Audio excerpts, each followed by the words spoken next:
Blerni 8 orë në ujë arrat para se t'i hani dhe do befasojeni çfarë i ndodh trupit tuaj. Frutat e thata janë një dashuri me vete për ata të cilët nuk gjejnë kurrë ngopje. Studime të ndryshme kanë treguar se mënyra më e mirë për të marrë 100% të vlerave të tyre ushqyese është duke i futur paraprakisht për 8 orë në një enë me ujë të ftohtë.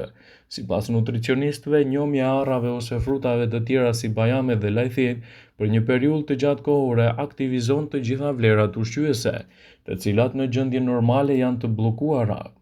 Arrat kanë në përmbajtje të tyre acide yndyrore omega-3 dhe yndyrna të ngopura që ju ndihmojnë të bini nga pesha. Ngrënia e 5 arrave në ditë shmang kapsllëkun, lufton sindromën metabolike dhe ju ndihmon të tresni më mirë ushqimin dhe jep ndjesinë e ngopjes për të paktën 2 deri në 3 orë. Është provuar shkencërisht se kur arrat qëndrojnë në ujë për 8 orë, ato lëshojnë një enzim të quajtur lipaz që lehtëson shkrirjen e djamit. Gjithashtu është e mirë edhe për tretjen e ushqimeve.